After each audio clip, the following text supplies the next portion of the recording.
મિત્રો, હું Mukesh Patel Shri Vidyanagar primary school તરફથી તમારું સ્વાગત કરું છું. ધોરણ 8 વિષય વિજ્ઞાન પ્રકરણ 7 વનસ્પતિઓ અને પ્રાણીઓનું સંરક્ષણ.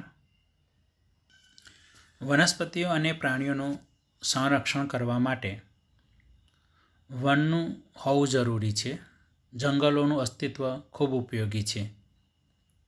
વૃક્ષોનો નાશ કરી રહ્યા છીએ આપણે, અને વૃક્ષોના નાશના કારણે જંગલોનું પ્રમાણ પણ ઘટતું જાય છે, જેને લીધે વનસ્પતિ અને પ્રાણીઓનું અસ્તિત્વ જોખમાતું જાય છે.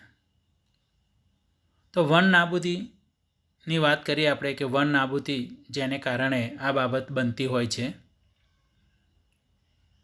વન નાબૂદી એટલે જંગલોના વૃક્ષોનો નાશ કરીને પ્રાપ્ત જમીનનો અન્ય કાર્ય માટે ઉપયોગ કરવો.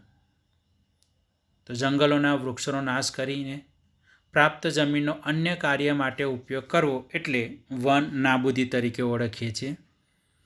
જે અત્યારના સમયની અંદર સતત જંગલોના વૃક્ષોનો નાશ કરી અને એ જમીન છે, જમીનનો ઉપયોગ આપણે જુદી જુદી રીતે કરતા થયા છીએ, જેને કારણે વૃક્ષોનું પ્રમાણ ઘટતું જાય છે, જેની સીધી અસર પ્રાણીઓના રહેઠાણ ઉપર જોવા મળે છે.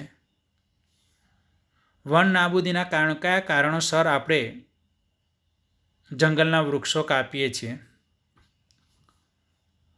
એક, માનવ સર્જિત કારણો.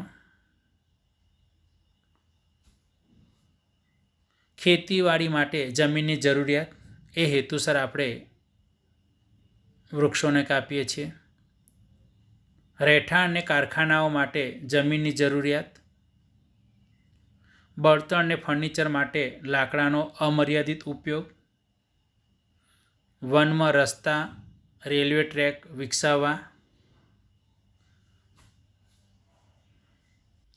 તમે જાણો છો, વસ્તી વધારો, અને વસ્તી વધારાને કારણે વાહન વ્યવહાર પણ વધવા માંડ્યો છે, અને એ વાહન વ્યવહારને કારણે જ વનમાં રસ્તા, રેલવે ટ્રેક વિકસાવવી પડી રહી છે. વનમાં સરકારી આવાસ તેમજ હોટલો બનાવવી.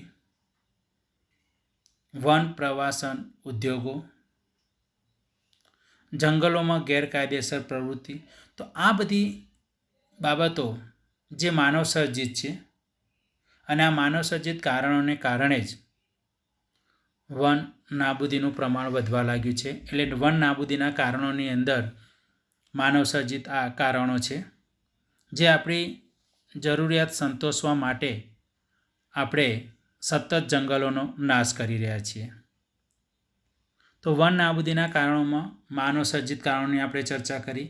એ સિવાય કુદરતી કારણો પણ વન નાબૂદી માટે જવાબદાર છે.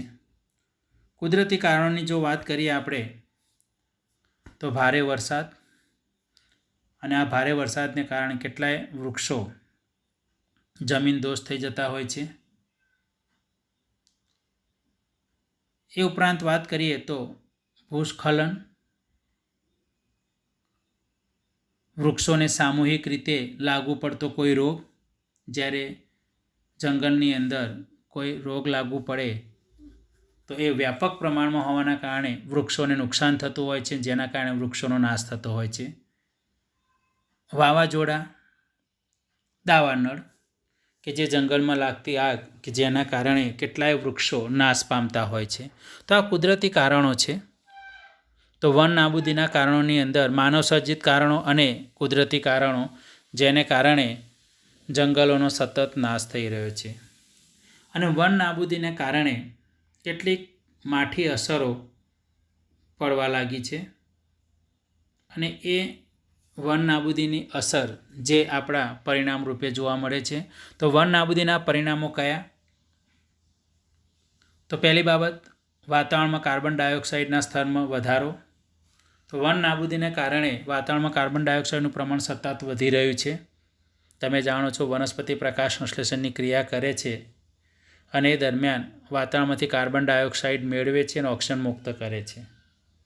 પરંતુ વન નાબૂદીને કારણે વૃક્ષોનું પ્રમાણ ઘટે એટલે વાતાવરણમાંથી કાર્બન ડાયોક્સાઇડનું પ્રમાણ જે ઘટવું જોઈએ એ હવે ઘટતું અટકી ગયું. એનો અર્થ એ થયો કાર્બન ડાયોક્સાઇડના સ્તરમાં વધારો જોવા મળે છે. બીજી બાબત, પૃથ્વીના તાપમાનમાં વધારો, વરસાદમાં ઘટાડો અને દુષ્કાળ આવે છે. કારણ કે તમને ખબર છે, વૃક્ષો વાવો અને વરસાદ લાવો. એનો અર્થ એ થયો કે વૃક્ષોનું જો યોગ્ય પ્રમાણ જળવાય તો વરસાદનું પ્રમાણ પણ જળવાય, વરસાદ નિયમિત પણ રહે. તો વન નાબૂદીનું આ ત્રીજું પરિણામ જોવા મળે છે. વન નાબૂદીને કારણે વરસાદમાં ઘટાડો અને દુષ્કાળ જેવી સ્થિતિ ઉત્પન્ન થાય છે. ભૂમિનું ધોવાણ વધે છે અને ફળદ્રુપતા ઘટે છે. ફળદ્રુપ ભૂમિ રણમાં ફેરવાય છે. ભૂમિની જળ સંગ્રહ ક્ષમતામાં ઘટાડો થાય છે, કારણ કે વૃક્ષો ન રહેવાને કારણે પાણી વહી જતું હોય છે. અને વૃક્ષો હોય તો જમીનનું ધોવાણ પણ ઓછું થાય.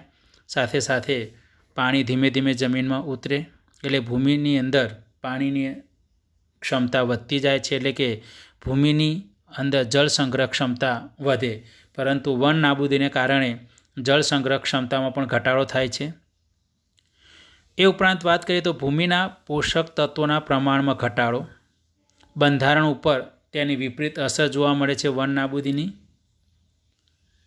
અને એ સિવાય મહત્ત્વની બાબત એ છે કે વન્ય પ્રાણીઓના નિવાસ દૂર થાય છે, જેને કારણે એ વન્ય પ્રાણીઓ જે છે તેમનું અસ્તિત્વ જોખમાય છે.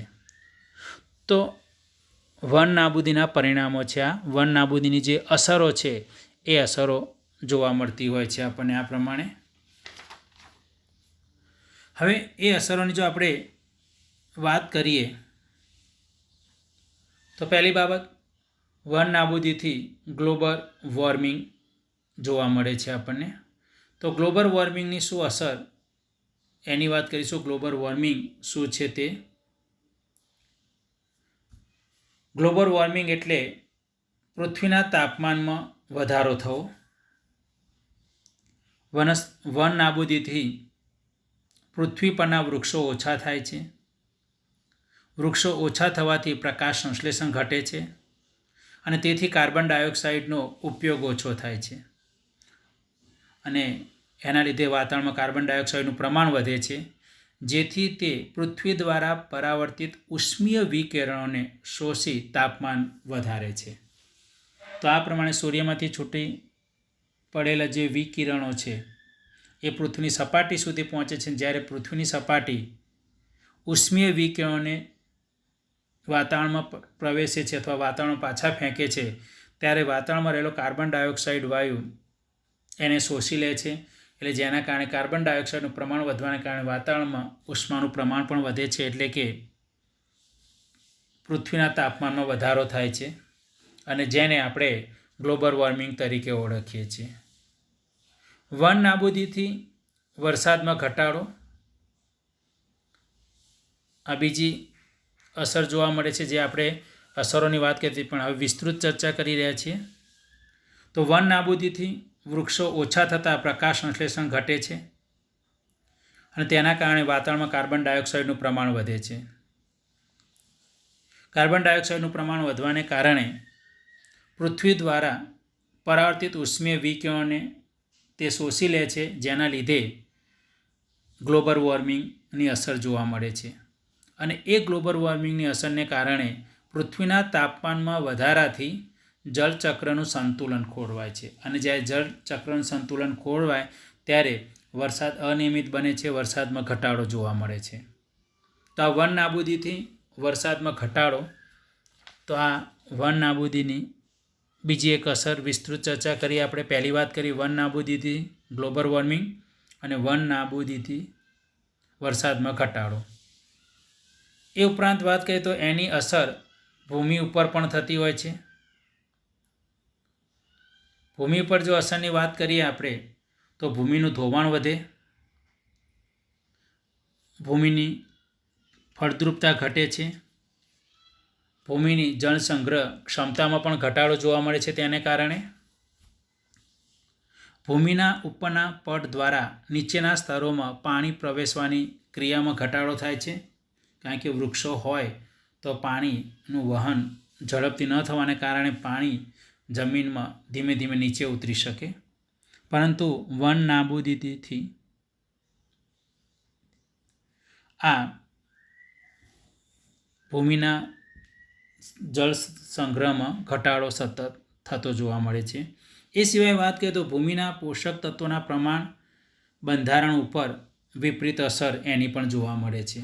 તો આ વન નાબૂદી જેની અસરો જોવા મળી આપણે ગ્લોબલ વોર્મિંગ એને કારણે ઉદ્ભવે છે, વરસાદમાં ઘટાડો થાય છે, ભૂમિ ઉપર એની અસર જોવા મળે છે. તો આ એની વાત કરી અને એટલા જ માટે કહેવામાં આવે છે કે વૃક્ષો વાવો, વરસાદ લાવો. એટલે કહેવાનો અર્થ એ થયો કે આપણે જંગલોના જે વૃક્ષો છે એ વૃક્ષો કાપવા ના જોઈએ, શક્ય હોય તેટલું એનું રક્ષણ કરવું જોઈએ અને ખુલ્લી જગ્યામાં વૃક્ષોનું વાવેતર પણ કરવું જોઈએ. બીજી એક અસરની વાત કરી છેલ્લે આપણે વન નાબૂદીથી રણ નિર્માણ. તો વન નાબૂદીની બીજી એક અસર રણનું નિર્માણ થાય છે. ભૂમિ ઉપર વૃક્ષો ઓછા થતાં ભૂમિનું ધોવાણ વધે છે. ભૂમિનું ઉપરનું પડ દૂર થતાં નીચે સખત પથ્થરોના સ્તર ખુલ્લા થતા જાય છે, જેને લીધે ભૂમિના ભૌતિક ગુણધર્મોમાં ફેરફાર જોવા મળે છે અને આથી ભૂમિમાં સેન્દ્રિય પદાર્થોનો ઘટાડો થાય છે. અને સેન્દ્રિય પદાર્થોનો ઘટાડો થાય એટલે કે જમીનની જે ફળદ્રુપતા છે એ ફળદ્રુપતામાં ઘટાડો થયો અને જમીનની ફળદ્રુપતામાં ઘટાડો થયો એનો અર્થ એ થયો કે તે રણમાં ફેરવાઈ જાય છે.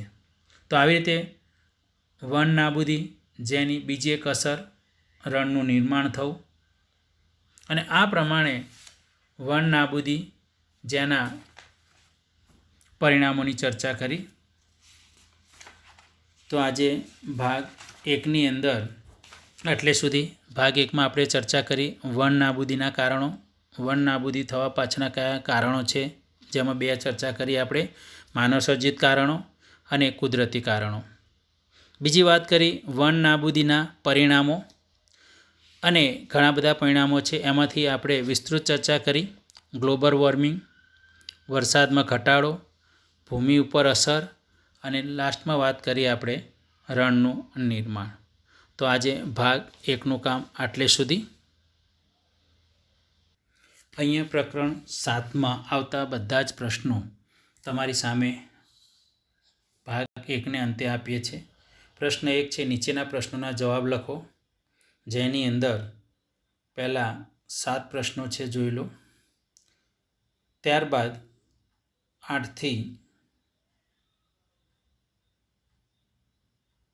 14 સુધીના સવાલો, આના પછી 15થી 19 સુધીના સવાલો. તો આ પ્રશ્ન 1ની અંદર આખા ચેપ્ટરમાંથી આપણે 19 સવાલો લખવાના થશે, જેના જવાબો તમારે. ત્યારબાદ આ જે 19 સવાલો છે એ દરેક વિભાગને અંતે જે તમને કહેવામાં આવે એ જ સવાલના જવાબ તમારે લખવાના છે. અત્યારથી 19 સવાલના જવાબો તમારે લખવાના નથી. દરેક ભાગને અંતે તમને પ્રશ્નો કહેવામાં આવશે આમાંથી, અને એના જ જવાબો તમારે લખવાના. ત્યારબાદ પ્રશ્ન નંબર 2, જે એક શબ્દમાં જવાબ આવે છે તેવા 1 થી 8 સવાલો. ત્યારબાદ 9 થી 16 સુધીના સવાલો.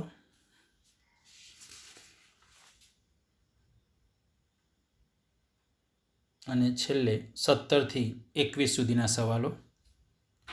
અને આ દરેકે દરેક સવાલ કે જેના જવાબ નીચે તમને આપેલા છે.